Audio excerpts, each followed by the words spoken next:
नेता प्रतिपक्ष ने सड़क पर भी बताया और सदन के अंदर भी बताया, पूरा रिकॉर्ड ला करके रख दिया कि आपके मंत्री के भाई के स्कूल में किस तरह से शराब बरामदगी हुई, लेकिन क्या कार्रवाई हुई। सैया भय कोतवाल तो डर काहे का। राजद सुप्रीमो लालू प्रसाद यादव का एक बयान काफ़ी ज़्यादा चर्चा में रहा था। उन्होंने कांग्रेस के चुनाव प्रभारी भक्त चरण दास को भगचोंदर बोल दिया था। उसके बाद तमाम सत्ता पक्ष लगातार राजद पे हमलावर था। अब जिस तरीके से बिहार के डिप्टी सीएम ने भी एक अपमानजनक बयान दे दिया था, उसके बाद भी जो वीडियोस है वो काफ़ी तेज़ी से वायरल हो रहे थे। सत्ता पक्ष हो या फिर विपक्ष लगातार हमलावर था। अब जीतन राम मांझी की बहू ने भी तेजस्वी यादव पे तंज कसा है ट्वीट के जरिए, और उन्होंने सीधे तौर पे कह दिया है कि लवर भाई का क्या मतलब है, ये हम सीधे राजद के प्रवक्ता एजाज अहमद से जानेंगे।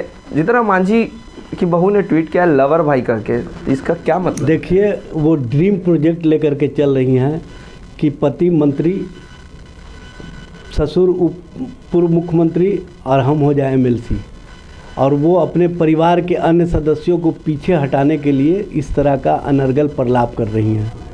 आसमान पर थूकने से आसमान पर थूक नहीं जाता है, स्वयं पर गिरता है।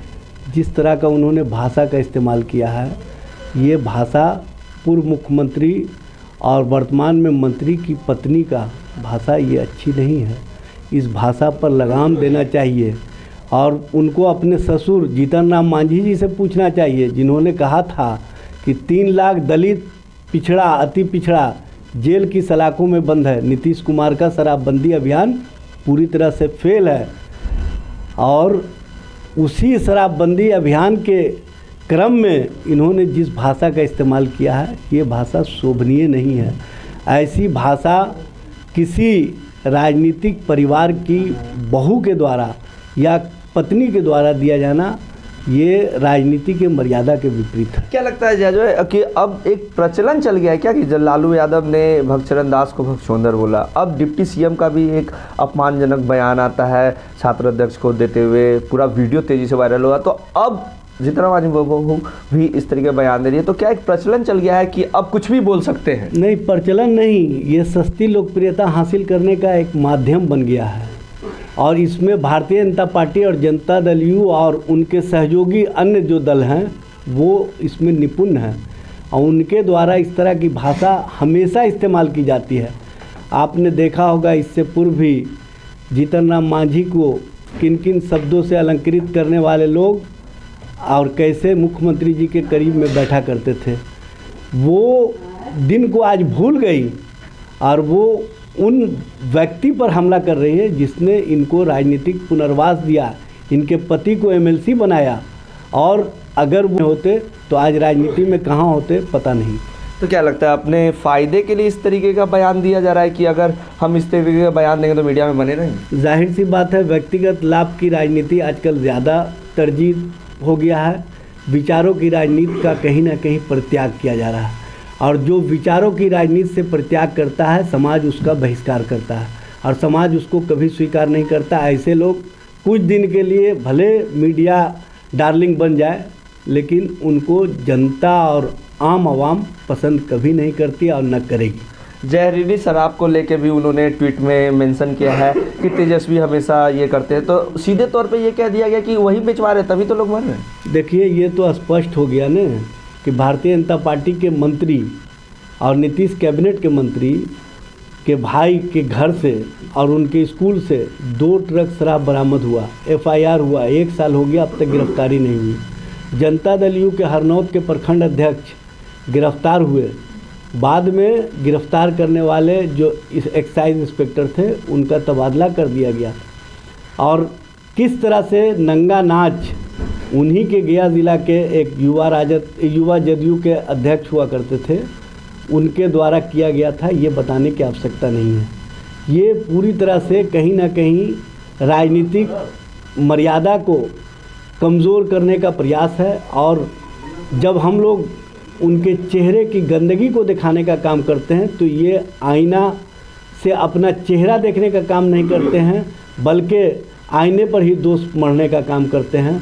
विपक्ष तो आईना है सरकार के लिए, और सरकार को उस आईने में अपना शकल झांकना चाहिए। हम लोग जो कहा करते थे कि होम डिलीवरी हो रहा है, तो इन लोग नहीं मानते थे, लेकिन 7 घंटे की समीक्षा के बाद माननीय मुख्यमंत्री जी ने भी माना कि हाँ, होम डिलीवरी हो रहा था। मेरी व्यवस्था उस तरह से काम नहीं कर रही थी जिसके कारण घर घर तक शराब पहुंचने का काम हो रहा था। और मैं पूछना चाहता हूं कि जो शराब पीने वाले लोग हैं उनकी तो गिरफ्तारी हो जाती है, लेकिन शराब पिलाने वाले की गिरफ्तारी क्यों नहीं होती है?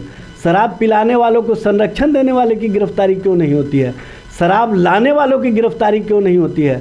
शराब पहुंचाने वालों की गिरफ्तारी क्यों नहीं होती है? क्योंकि उनको सत्ता पक्ष के बड़े नेताओं का संरक्षण प्राप्त है। और जिस तरह से एक सजा याफ्ता शराब माफिया के साथ एक बड़े नेता का फ़ोटो वायरल हुआ, उसके बाद अब बताने की आवश्यकता भी क्या है कि किसका संरक्षण मिला हुआ है। शराब माफियाओं को पूरी तरह से सरकार का संरक्षण प्राप्त है और सरकार के जो बड़े ओहदेदारान हैं उन पर कार्रवाई के लिए कानून बनाना चाहिए। सिर्फ चौकीदार और थानेदार पर कार्रवाई से शराबबंदी अभियान आपका सफल नहीं हो सकता। आपको पता है तो आप क्यों नहीं बता देते हैं? हम लोग तो बताने का काम किए। नेता प्रतिपक्ष ने सड़क पर भी बताया और सदन के अंदर भी बताया, पूरा रिकॉर्ड ला करके रख दिया कि आपके मंत्री के भाई के स्कूल में किस तरह से शराब बरामदगी हुई, लेकिन क्या कार्रवाई हुई? सैया भय कोतवाल तो डर काहे का।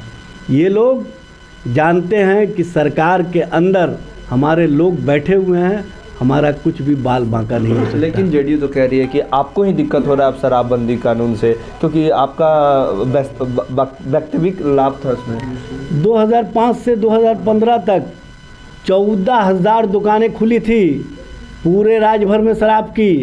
घर घर और गांव-गांव तक शराब की दुकानें खुली हुई थी। मुख्यमंत्री जी ने शराब प्रोत्साहन नीति बनाया था और बच्चियों के बीच जाकर के कहते थे जो पोशाक तुम्हें मिल रहा है, जो साइकिल मिल रहा है, ये शराब के राजस्व से मिल रहा है। जब बच्चियों ने सुना तो कहा कि ऐसा पोशाक और ऐसा साइकिल मुझे नहीं चाहिए जो शराब के पैसे से मिल रहा हो, और उन लोगों ने आंदोलन खड़ा कर दिया। राष्ट्रीय जनता दल पहले से ही आंदोलन कर रहा था कि शराब नहीं किताब चाहिए, मदिरालय नहीं पुस्तकालय चाहिए, और उसके लिए नेता प्रतिपक्ष श्री तेजस्वी प्रसाद यादव ने साइकिल रैली निकाल करके अवेयरनेस का कार्यक्रम चलाया था।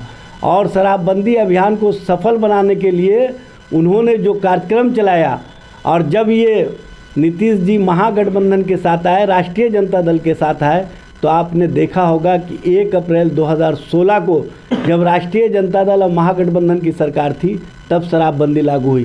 2017 तक हमारे साथ थे तो शराबबंदी पूर्णतः लागू रहा, लेकिन 2017 के बाद जब भारतीय जनता पार्टी के साथ ये पुनः आए तो उसी तरह से शराब प्रोत्साहन नीति को अंदर खाने से पहले सरकारी फंडिंग होता था, अब प्राइवेट फंडिंग होने लगा, और कहीं ना कहीं ये मनी फंडिंग का एक बड़ा माध्यम बना जनता दल यू और भारतीय जनता पार्टी के लिए। इसलिए ये लोग अंदर खाने से शराबबंदी अभियान को विफल कराने में लग गए। आपको जब पता है तो आप सड़क पे क्यों नहीं उतरते? सरकार के खिलाफ क्यों नहीं मोर्चा निकालते हैं? आप बयानबाजी करते हैं। हम लोग तो लगातार सड़कों पर उतर के आंदोलन किए। आपने देखा होगा कि ये लोग सड़क पर आंदोलन करने वाले जो छात्र हैं, जो नौजवान हैं, जो विपक्षी दल के नेता हैं, उन पर किस तरह से दमन का कुचक्र चलाते हैं। इसी दमन कुचक्र को देख करके माननीय सर्वोच्च न्यायालय ने टिप्पणी की थी कि बिहार में पुलिसिया राज चल रहा है, अपराधी पर पुलिस का कोई राज नहीं है, लोकतांत्रिक प्रक्रिया में भाग लेने वालों पर पुलिस का राज है। ये माननीय सर्वोच्च न्यायालय का टिप्पणी है, मेरा टिप्पणी नहीं। आप डर रहे हैं क्या सड़क पर उतरने से? सड़क पर उतरने से डरेंगे क्यों? लोकतंत्र में कार्रवाई हो जाएगी। लोकतंत्र में हमको जो अधिकार मिला हुआ संघर्ष और आंदोलन का, उससे ना राष्ट्रीय जनता दल पीछे हटा ना आगे हटे, कभी पीछे हटने वाला। तो आपने सुना, ये थे राजद प्रवक्ता एजाज अहमद, जिन्होंने हमारे तमाम सवालों का जवाब दिया। बाकी की तमाम खबरों के लिए देखते रहे लाइव बिहार। अभी के लिए इतना ही। लाइव बिहार यूट्यूब पर सब्सक्राइब और फेसबुक पर लाइक जरूर करें।